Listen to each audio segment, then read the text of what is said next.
This is Stan Hustad for What It Takes Radio, and today we're going into the transformation zone. And this is going to be a bad weekend for our doggy friends. Let me tell you why. And remember, everybody needs a thunder jacket. Here's the story. Greetings, friends, ladies and gentlemen.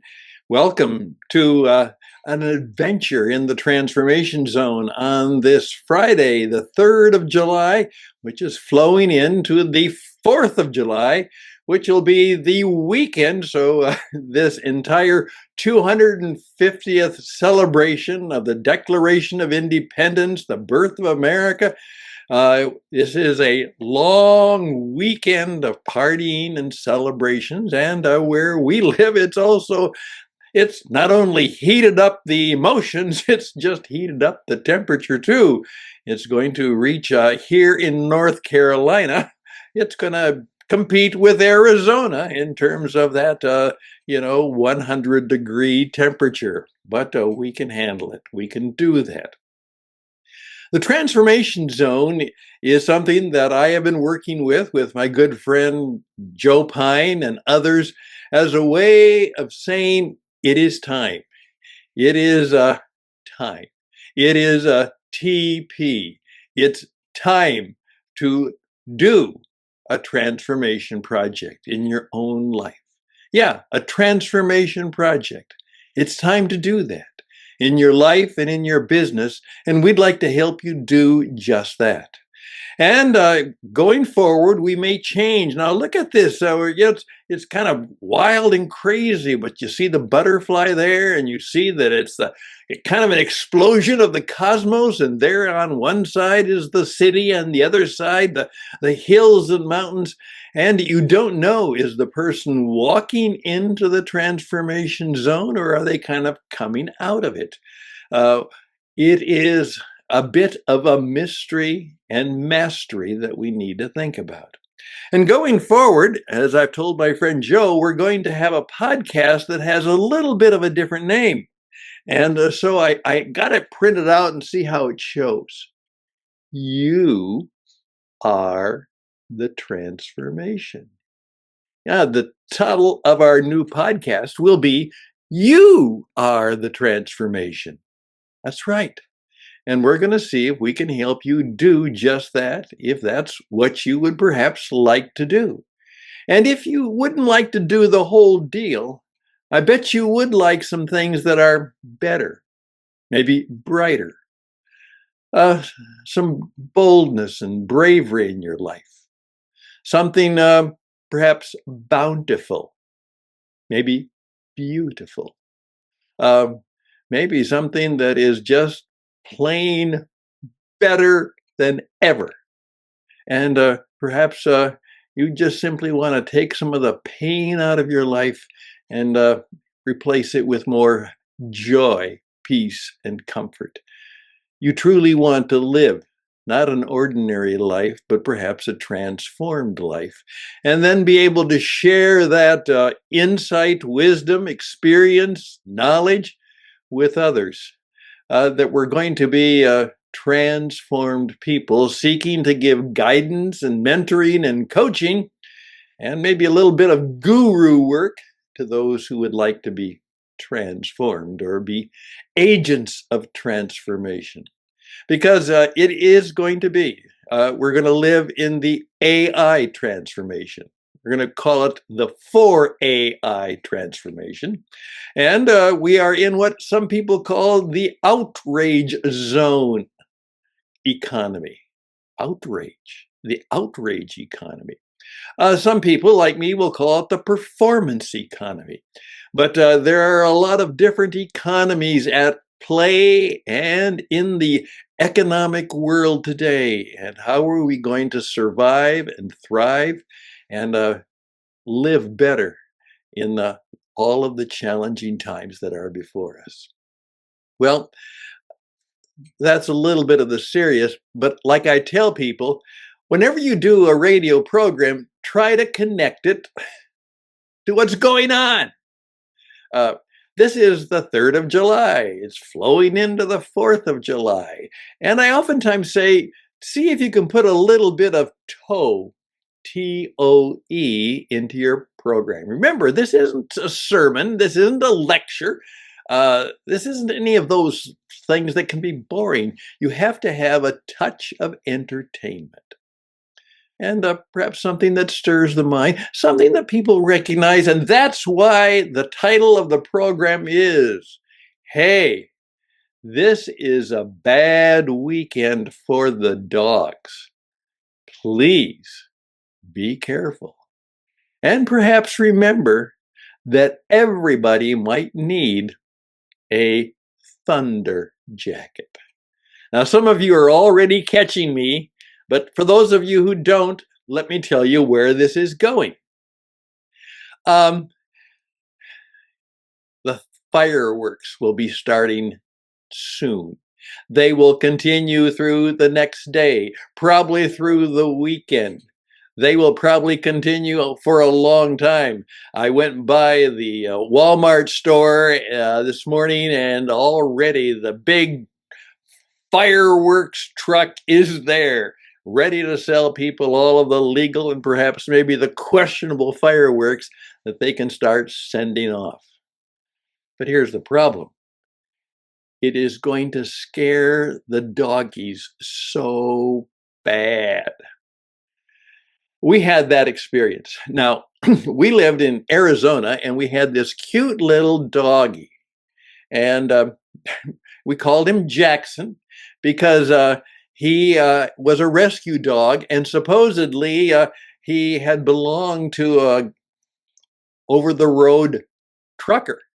And, hit the road, Jack. And so he had named his little dog Jack for hitting the road because he kept the little doggy in his truck, but he couldn't do it anymore, so he gave him up for a rescue.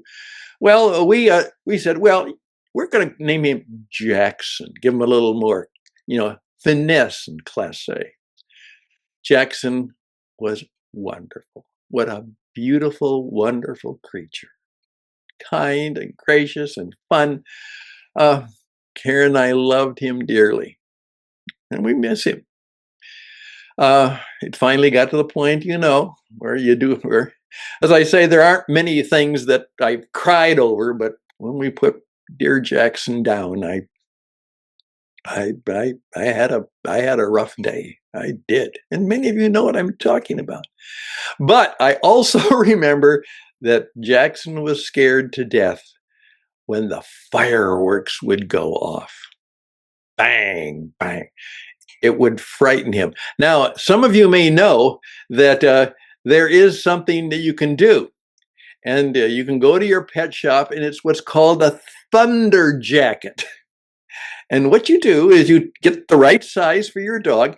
And what it does, it's kind of like the old-fashioned, maybe like the biblical term, swaddling clothes. It's a little blanket that you can wrap around their body and tighten it all around so their whole little body, for the most part, feels like it is kept up in a comfort blanket.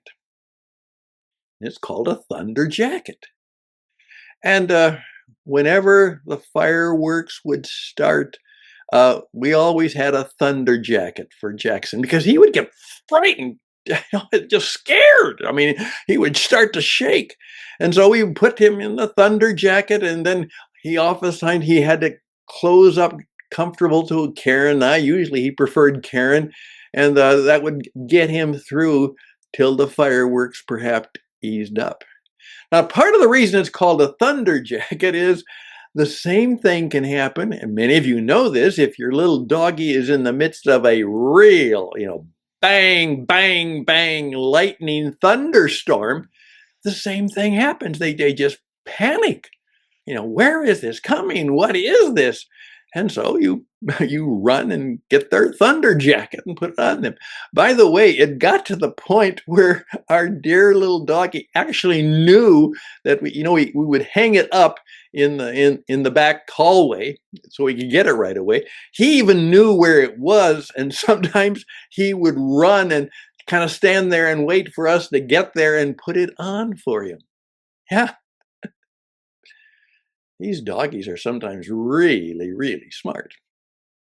Now, that was oftentimes true because, in effect, if any of you have ever been in a thunderstorm, a real hot thunderstorm in the fiery deserts of Arizona, you know it can really go wild. I mean, the lightning can flash across the sky and the thunder will crack and roll.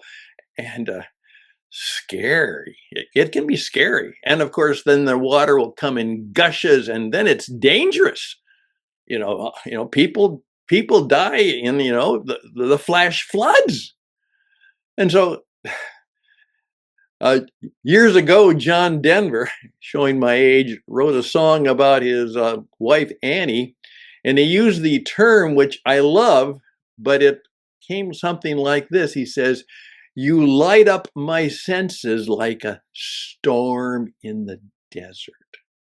You light up my senses like a storm in the desert.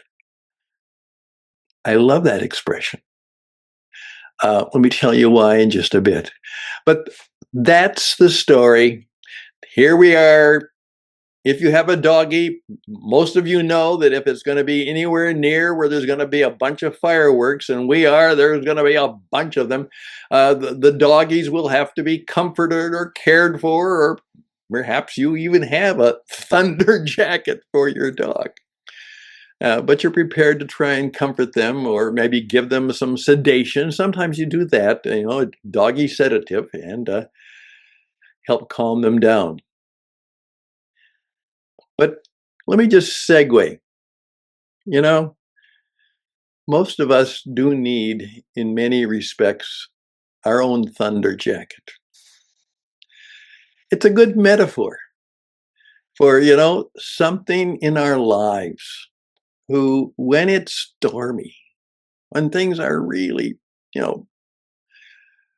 going scary in our lives, uh, somewhere in our experience, maybe we need the person or the place or the belief, the way to actually kind of make it through the storm. We need a kind of a spiritual and emotional, maybe relational, maybe physical, a thunder jacket. What's your thunder jacket? Do you have one? Could you think about what it might be? That when it's tough, when it's scary, when you don't know what's happening, where's your thunder jacket that will help you get through the storm? Just thought I would ask. But can I flip it another way? The song by John Denver, "You light up my senses like a storm in the desert." I've kind of made that into a little bit of a prayer, that expression. Because what I come as an older man, I want to feel more of the senses of life. Our hearing's not going to be as well. Our eyesight's not. We're going to begin to lose some of our senses. And I'm going to pray that in those parts of my life, that God will kind of light up my senses. That I will take time to really be more aware of people, of what's going on, how things are going in other people's life. For me to pay less attention to projects and performance and more to people and relationships. And that I will have a greater sensitivity to people, that in effect, God will kind of light up my senses. That perhaps I will be much more sensitive to those things that are truly important. We all need to maybe light up our senses, and perhaps we need to have that thunder jacket. Just some thoughts to help us get ready to live fully alive and fully free. We celebrate freedom. This is what this whole celebration's about. Freedom, fully alive, fully free, and free to serve others and have freedom from fear. Freedom from fear. Wouldn't that be nice? All the best and blessings to you. Thank you for your time. I'm here to help you in a variety of ways as you and your business are trying to make things happen. And I've got a lot of experience. And by the way, I'm going to be teaching you how to be a transformational broadcaster. That's right. How to be a broadcaster that will help people who are seeking to be transformed guides, mentors, helpers, maybe gurus. Could you be a guru? Would you like to be one? There we go. Have a good weekend. May it go well. The the World Cups are going. May your team do well. I don't pick winners, but whatever your team is, may it do well. And then whatever will be. That's what's going on in the world, and I hope that you will have, as I said to the lady at the store this morning, she said, have a good 4th of July. And I turned to her and said, and you too, and may all your fireworks be good ones. And she said, yeah, I would like that. I hope the same would be true for you. I'm Stan Hustad. From time to time, we have some inconvenient ideas and sometimes some uncomfortable conversations. But today, we're trying to find out how we can be more adept at living well in the transformation zone. Till next time, bye for now.